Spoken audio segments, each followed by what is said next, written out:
মোদী সরকার প্রশ্নপত্র ফাঁসের সরকার। তাদের একটাই উদ্দেশ্য মোটা অর্থ কামানো। শিক্ষিত বেকাররা গোল্লায় যাক, ভবিষ্যৎ ডাক্তারের নামে কিছু ভণ্ড ডাক্তার বেরিয়ে আসুক, মানুষ মারা যাক, ভুল চিকিৎসা হোক।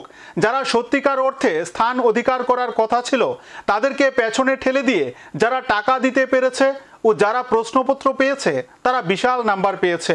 এমন বহু ঘটনা হয়েছে।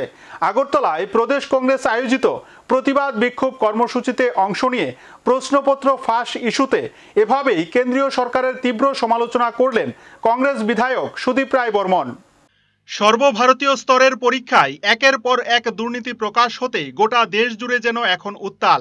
মেডিকেল এন্ট্রান্সের নিট পরীক্ষার প্রশ্নপত্র ও ফলাফল নিয়ে ব্যাপক দুর্নীতির অভিযোগ ওঠার পর এবার ইউজিসি নেট পরীক্ষা বাতিল করা নিয়েও উঠছে দুর্নীতির অভিযোগ। কেন্দ্রীয় সরকারের বিরুদ্ধে একের পর এক পরীক্ষা সংক্রান্ত দুর্নীতি নিয়ে এবার গোটা দেশ জুড়ে রাস্তায় নামল কংগ্রেস। সর্বভারতীয় স্তরের পরীক্ষা বাতিল সহ কেন্দ্রীয় শিক্ষামন্ত্রীর পদত্যাগের দাবিতে রাজ্যেও প্রতিবাদ বিক্ষোভ কর্মসূচি সংগঠিত করে প্রদেশ কংগ্রেস। মোদী সরকার প্রশ্নপত্র ফাঁসের সরকার। মোদী সরকার শিক্ষিত যুবকদের জীবন অন্ধকারের দিকে ঠেলে দেওয়ার সরকার। মোদী সরকার অর্থের বিনিময়ে প্রশ্নপত্র বিক্রি করার সরকার। এই স্লোগানকে সামনে রেখে শুক্রবার দুপুরে প্রদেশ কংগ্রেস ভবন প্রাঙ্গণ থেকে এক প্রতিবাদ বিক্ষোভ মিছিল বের হয়। মিছিলটি বিভিন্ন পথ পরিক্রমার শেষে কেন্দ্রীয় মন্ত্রী ধর্মেন্দ্র প্রধানের কুশপুত্তলিকা দাহ করেন কংগ্রেস কর্মীরা। এতে উপস্থিত ছিলেন প্রদেশ কংগ্রেস সভাপতি আশিস কুমার সাহা, বিধায়ক সুদীপ রায় বর্মন সহ কংগ্রেস দলের নেতাকর্মীরা। এদিনের এই কর্মসূচিতে অংশ নিয়ে সর্বভারতীয় স্তরের গুরুত্বপূর্ণ পরীক্ষার একের পর এক প্রশ্নপত্র ফাঁস নিয়ে কেন্দ্রীয় সরকারের তীব্র সমালোচনা করে কংগ্রেস বিধায়ক সুদীপ রায় বর্মন অভিযোগ করে বলেন, মোদী সরকার প্রশ্নপত্র ফাঁসের সরকার। তাদের একটাই উদ্দেশ্য মোটা অর্থ কামানো। নিটে 720-র মধ্যে 720 নম্বর পেয়েছে, অথচ দ্বাদশে তারা ফেল হয়েছে। তাদের বিজ্ঞান গ্রুপ দেখলে ডাহা ফেল, অথচ তারাই সুযোগ পেয়ে যাচ্ছে। অন্ধকারে বেকারদের ঠেলে দিতে ইচ্ছুক মোদী সরকার, যা কখনো হতে দেওয়া যায় না। মোদী সরকারের গত 7 বছরে দেশ জুড়ে 70টির মতো প্রশ্নপত্র ফাঁসের ঘটনা ঘটেছে। একের পর এক প্রশ্নপত্র ফাঁস হলেও এর সাথে জড়িতদের বিরুদ্ধে কোনো ব্যবস্থা নেই। দেশের বিভিন্ন রাজ্যে একের পর এক ঘটনা ঘটলেও সরকার নীরব। যারা প্রশ্নপত্র ফাঁস করে মোটা অঙ্ক কামাই করছে তাদের বিরুদ্ধে কোনো ব্যবস্থা নেই। এই সরকার প্রেতাত্মার সরকার। মোদী সরকার প্রশ্নপত্র ফাঁসের সরকার, দুর্নীতিগ্রস্ত সরকার।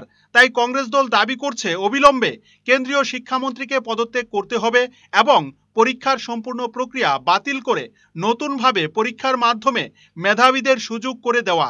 নিট পরীক্ষার প্রশ্নপত্রের ঘটনার রেশ কাটতে না কাটতেই ইউজিসি নেট পরীক্ষা বাতিল করতে হয়েছে। সেখানেও প্রশ্নপত্র ফাঁস হয়েছে দুর্নীতি। তাদের এখন একটাই কাজ, টাকা উপার্জন। নিটের প্রশ্নপত্র ফাঁস নিয়ে যখন খবর বেরিয়ে আসে, সারা ভারতবর্ষ জুড়ে জাতীয় কংগ্রেস, তার শাখা সংগঠন যুব কংগ্রেস, এনএসইউআই প্রতিবাদ মুখর হন এবং আমাদের রাজ্যেও এই ইস্যুকে কেন্দ্র করে যুব কংগ্রেস প্রথমে মাঠে অবতীর্ণ হয় তার বিরুদ্ধে।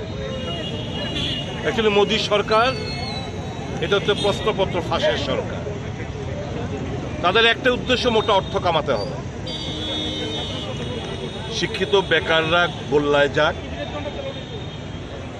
ডাক্তার ভবিষ্যৎ ডাক্তারের নামে কিছু ভণ্ড ডাক্তার বেরিয়ে আসুক, মানুষ মারা যাক, ভুল চিকিৎসা হোক। যারা অরিজিনাল স্থান আধিকারিক যারা করার কথা ছিল তাদেরকে পেছনে ঠেলে দিয়ে যারা টাকা দিতে পেরেছে এবং এই প্রশ্নপত্রগুলো যারা পেয়েছে তারা দেখেছেন তারা বিশাল নাম্বার পেয়েছে। কেউ কেউ তো 720-র মধ্যে 720। এমন বহু ঘটনা হয়েছে যারা 720 পেয়েছে ঠিকই নিটে, কিন্তু 12-এ তারা ফেল হয়েছে। তাদের সায়েন্স গ্রুপে দেখলে ডাহা ফেল। এই সমস্ত ছাত্রছাত্রীরা তারা সুযোগ পেয়ে যাচ্ছে। কাজে অন্ধকারে কানাগুলিতে ঠেলে দিতে ইচ্ছুক শিক্ষিত বেকার সমাজকে মোদী সরকার। Bureau report, search India, TNN।